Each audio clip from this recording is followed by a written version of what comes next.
guys, welcome back to my channel. So today I have a really good video for you guys. I'm going to be doing my good client Victoria. She's loyal, a good friend of mine. She's been coming to me for the better half of 2 years, and she likes low maintenance. She likes to come every 6 to 8 months, and we always change it up and do something different. Today I'm going to show you a couple of things in this tutorial I want to go over. I want to go over number one, how to make a rooted look with still using baby lights and not having to do teasy lights. I also want to go over specific detailed placement with foiling. People always ask me what is the best placement for highlighting, and the thing is, there's no one answer. Every person's head is different, their hairlines are different, no heads are the same, no two heads. So I do have a couple of different ones I bounce around with and like playing with, but every client is different, and I'm going to show you today in this video how exactly I parted her off for the highlight and the placement I chose to use just by the way her hair was. So if you want to learn how to do a rooted look while using baby lights, and you want to learn a little bit of detailed foiling and just tips and tricks on that kind of technique, then keep watching. So hopping right into today's video, guys, this is our canvas for today. This is my loyal client Victoria. She has had multiple color corrections done by me. Every time I see her, which is every 6 to 8 months, we are fixing her hair. Well, she has a lot of depth underneath. You can see where she actually took a few foils and did a mohawk only in the front top of the head, and the rest in the back is completely dark. She does use permanent color to touch up her gray coverage. And I'm not going to get into full detail. I have a video coming on foil placement, but if you look closely, her part is definitely on a slant, and I have it sectioned off that way. Every head is different. People always ask what's my favorite foil placement. I have a couple of go-tos, but no matter what, each client is their own detailed foiling. You gotta go off the direct part of the client. I love doing it that way. I'm not a big, huge fan of the mohawk. I do love it now lately, but when it's time for it. Most of the time, 99.9% of the time, I do go off the part, and I like going off my client's direct part because it lays perfectly. If they do tousle their hair and they don't have a distinct part, I will do a middle parting, because that way, no matter however they flip it, it will look beautiful. I did not make it a little off center and make it straight. I went just diagonal like it is on a slant. Guys, I just wanted to take a break in foiling her hair to show you guys something. 2 clients last week that found me mentioned that they found me on the internet, and I was like, yeah, right. She just told me she was just Googling stuff for fun, and I popped up. So she just showed me, you go to Google. And I typed in blonde specialist near me in Middletown, New York. And she clicks it, and then she goes down and clicks the top 10 best. Top 10 best blonde highlights in Middletown, New York, beauty pros near me. And guess who comes up first? Oh my god! Top best rated BrettRyanHairArtistry with 5 stars. Phoenix Salon Suites. You guys, this has been like the peak of my career, like so far. This just made my day. Because people kept saying it, but I didn't believe it. Thank all my clients. I love you guys so much. I feel like I just won a Grammy. That's so cute. That's cute, and it's cute how you said it. Can you believe that, Brett? No, but that's the 3rd person that told me that. I was like blonde specialist near me, and I click on it, and I scroll a little bit. I said, oh no shit, and then I'm like, Phoenix Salon Suites. Okay, so we've done so many different kinds of looks on her. Like I said, every 6 to 8 months when she comes in and get her hair done, it's always a color correction. She's a hairstylist herself, and she always likes to play on her own hair. We all know how us stylists and colorists always do crazy stuff on ourselves, and we're very spontaneous. I'm guilty of it too. As you can see, I'm a level 3 now. I've decided to go a little darker for the fall and winter months. I'm feeling it, and I'm loving those earthy tones on me right now. But anyway, back to what I was saying with her. So we always do a correction. Today, she made it very clear. We went over a couple of different looks and pictures of inspiration, and we have a thorough consultation every single session. And today we decided to do a more sandy, honey-like blonde. She loves to live in those level 8s and 9s, so that's what we're going to do today. As you can see, I'm packing these foils in tightly back to back to back using Framar's new Hollier collection. Talk about beautiful foils and tools. I have been obsessed with their power painters that are made for balayaging. They actually look like paintbrushes. I always love my Goldwell big tinted brush for highlighting, and I like the small one for root tapping and low lighting, but I am guilty of using these power painters a lot. I literally have noticed over the last few weeks I've collected about 10 of them, and they all have different colors, and they're very fun, and they help you get through these foils quickly. You don't have to take forever to saturate. It saturates enough really quickly. Less swipes, that means quicker timing. If you notice, I wanted to also talk about in this video today that sometimes if you want a rooted look, you don't necessarily have to do a teasy light to get that rooted look in there. If you notice, I'm taking my brush and I'm feathering up backwards about an inch away from the top of the foil. This is going to give me that balayage kind of a look.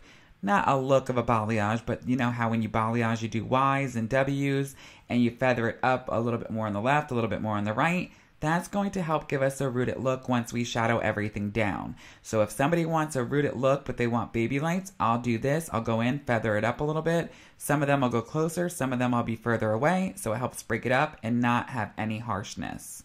If you guys have never tried this, I guarantee you if you do it, you're going to fall in love with it. You don't always need to go in and tease. This is also good when doing a client who has that texture of hair that's very fine and it tangles so much, because then it's always hard to get the tease out. So you don't always want to tease every client. So for clients like that, this is perfect. Quickly moving on to my root shadow, I'm going to be using 5N, 6NA, and we're going to apply this shadow and let it sit for about 15 minutes. I'll do 10 minutes on the hair without the all over toner on yet, and then I'll leave it on and I'll add the all over toner and mush them in together for about 5 to 7 minutes. Darling, I know, you know I'm a bit tired or more. You want me to stay far away for sure. Every morning, know all of my thoughts. Yet I'm tired, and boy, I'm so tired. But grab me a time, shake me away from it, baby, I'm tired. I don't want to feel so ill. Give me your hand, darling, just shine for me. I'm so tired, I wanna leave it.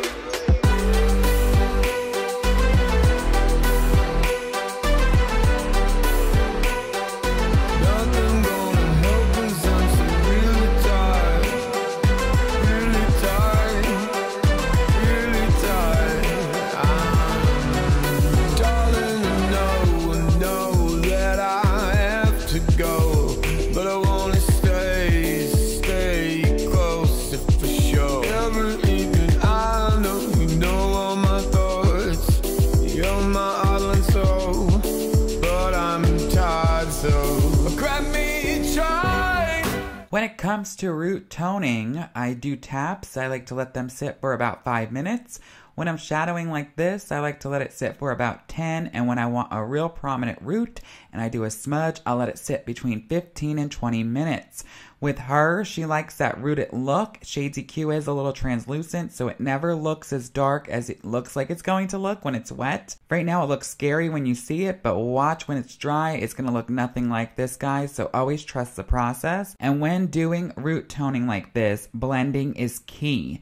Take your Zambia comb, take your backpack brush or wet brush, whatever you have, and comb through. You can never comb enough. Nobody's ever said, oh, I'm too blended. You always want to make that seamless blend, and that's why I like doing a deep conditioning treatment or Olaplex number 2 on the ends, so it adds as a barrier and it protects it from going down too far. Take me away from you, baby, I'm tired.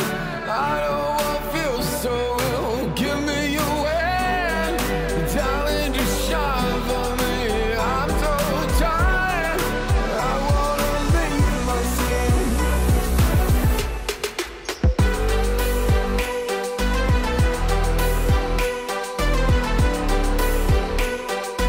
Nothing gonna help us, I'm so really tired. Really tired, really tired. And I know, this feels so wrong, wrong. It's all in my soul, and I wanna scream more. Oh, I wanna scream, but So on to toning, I used Colorance today, and it wasn't for level 10s. We wanted the perfect sandy beautiful honey color, and I love Colorance 8GB for a beautiful honey color. So what I did was I did 10G, 8GB, and 9N. I did literally a third of each for equal partings, and look at this final result, you guys. Look at that shadow, look at this color. This is by far the best color she's ever had. She loves it. She says this is her favorite out of all 5 or 6 colors we have done on her in the past, and I am so glad she is so happy and she loves it. What do you guys think? Let me know down below in the comment section. Look at that shadow. Look at the healthiness of the hair. It is gorgeous. Bitch.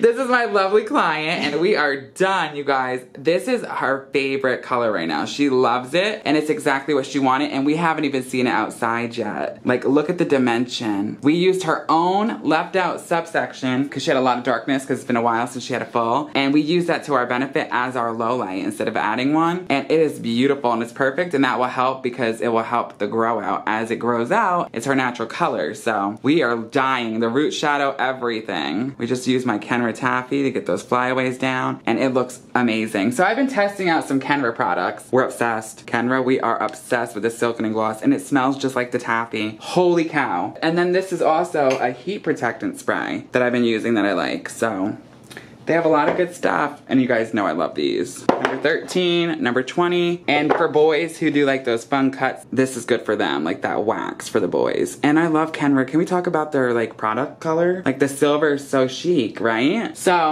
I love that Kenra. Oh, and this is also the silkening heat cream. So I'm about to just go over to Kenra for all my styling products. But we're obsessed, and I'm gonna show you guys outside. It's nasty and rainy out, but we'll show you guys what it looks like in the real light. Ugh. I just can't. I just cannot. Look at that shadow, you guys. It's there, but it's not. That's why I love shadows. It's like a magic trick. All right, guys. This is it outside. It's raining. It's really nasty. I don't want to wet her hair. I just want to show you guys really quick. Spin around. This is what it looks like. It's so beautiful. Go this way again.